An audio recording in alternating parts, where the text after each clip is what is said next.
Try it right now. Reach down and tickle your own foot. Drag your fingers across your ribs. Go for the back of your neck, the soft spot under your arm.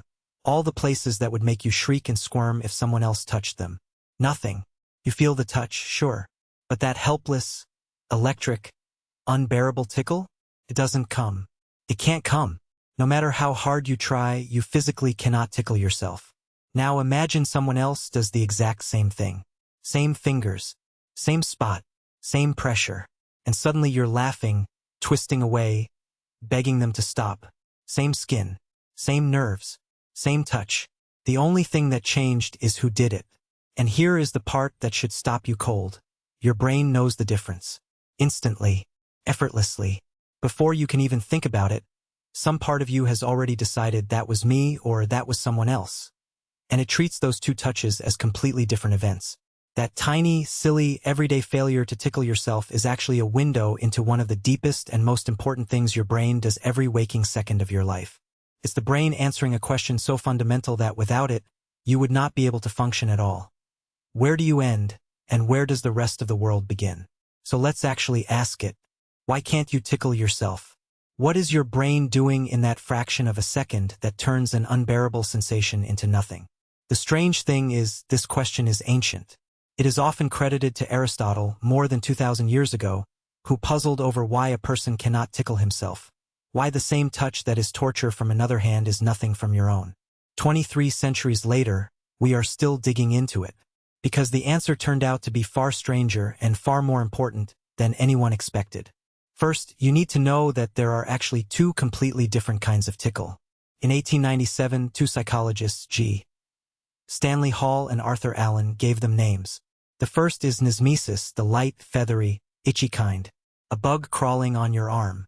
A strand of hair on your cheek. You can sort of do this one to yourself, faintly. The second kind is the one we really mean. Gargalesis. The intense, helpless, laughing tickle. The kind that comes from firmer touch in specific places.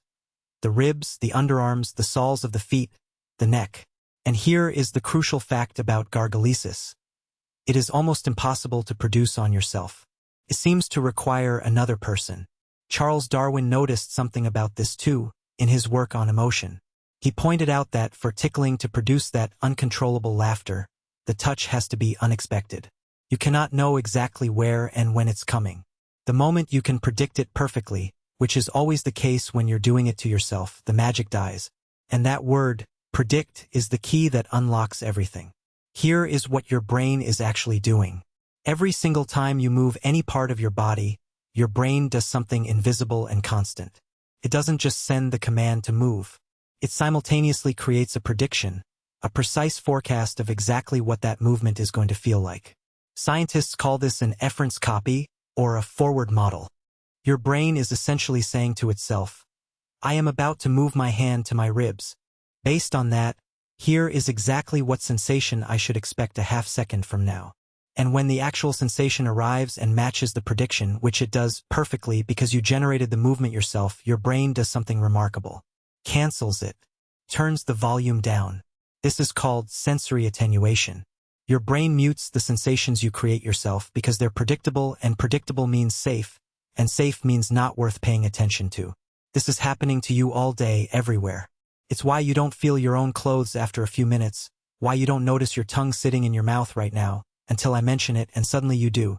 Your brain is constantly editing out the boring, self-generated stuff so it can pay attention to what actually matters. Things that come from outside. Things you didn't predict. Things that might be a threat or another person. So when you try to tickle yourself, your brain has already seen it coming. It predicted the exact touch in the exact spot at the exact moment, and it canceled the sensation before it could ever become a tickle. But when someone else tickles you, there's no prediction. Your brain didn't issue the command. It has no forecast. The sensation arrives raw, unattenuated, at full blast. And that is the tickle. Now, this is a lovely theory. But how do you prove it? You'd need to somehow tickle a person without their brain being able to predict it, even when they're the one doing it. And in the late 1990s, at University College London, 3 neuroscientists figured out exactly how. Sarah Jane Blakemore, Daniel Walpert, and Chris Frith built a tickling robot. Stay with me because this experiment is genuinely brilliant. They had people use their own hand to control a robotic arm, which would then tickle their other palm. So the person was, in effect, still tickling themselves. They were driving the machine. And as expected, when the robot tickled them in perfect sync with their own movement, they felt almost nothing. Their brain predicted it, canceled it. But then the researchers introduced a delay. A small gap of time between the person's movement and the robot's touch. And then they tried offsetting the direction. And something extraordinary happened. The more delay they added, the more ticklish the sensation became. The instant the brain's prediction stopped matching the reality, even though the person was still technically tickling themselves, the cancellation failed, and the tickle came roaring back. They had found the exact seam. They had caught the brain in the act of predicting, and shown precisely what happens when the prediction breaks. But here is where this stops being about tickling at all. Because this prediction system, this constant, invisible machinery that forecasts the consequences of your own actions and mutes them, is not really there to ruin tickle fights. It is there to do something far more important. It is there so that, at every moment, your brain can answer the most essential question it ever asks. Did I do that, or did the world? This is what we call your sense of agency. It is how you know that when you lift your arm, you lifted it. It's how you tell the difference between your own voice and someone speaking to you, between a thought you chose to think and a sound from outside your head. That prediction system is the line your brain draws, thousands of times a second, between self and not self. And tickling is simply the one funny, harmless place where you can actually feel that line being drawn. We know how important it is because of what happens when it breaks. Researchers, including Blakemore herself, found something striking. Some people experiencing certain symptoms of schizophrenia, particularly the sensation that their own thoughts or movements are being controlled by an outside force, show reduced sensory attenuation. Their prediction system is faltering. And remarkably, some of them can tickle themselves. The brain has stopped reliably tagging self-generated sensations as mine. And when that tagging system fails, the consequences are not funny at all. A thought can start to feel like an external voice. Your own action can feel like it was done to you. The very boundary that lets you know you are you begins to dissolve. That same humble circuit that stops you from tickling your own feet is, it turns out, part of what holds your entire sense of self together. And this is ancient, woven deep into the nervous system long before humans existed. In 2016, neuroscientists in Berlin, Shimpi Ishiyama and Michael Brecht, studied rats and found that rats are ticklish. Genuinely. When tickled, they produce ultrasonic chirps that researchers interpret as laughter. They jump for joy, and they actively chase the hand that tickles them, asking for more. But here's the detail that ties it all together. When the rats were anxious or stressed, they couldn't be tickled at all. The ticklishness switched off. Just like in humans, the tickle only works in a state of safety, of play, of trust. Which finally explains the strangest thing of all, why this requires another creature in the first place. Look at where you're most ticklish. The neck, the ribs, the belly, the soles, the armpits. These are your most vulnerable spots. The soft, undefended places. Many scientists believe tickle play evolved as a kind of safe combat training. A way for the young to learn to protect those vulnerable areas. Wrapped in laughter so everyone knows it's a game and not a real attack. The laughter is the signal. This is play, I trust you, you are allowed this close to the soft parts of me. Tickling is something you let another person do. It's an act of trust at the level of the nervous system.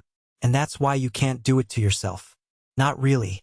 Not because your hand isn't capable, but because the entire phenomenon was never about the touch.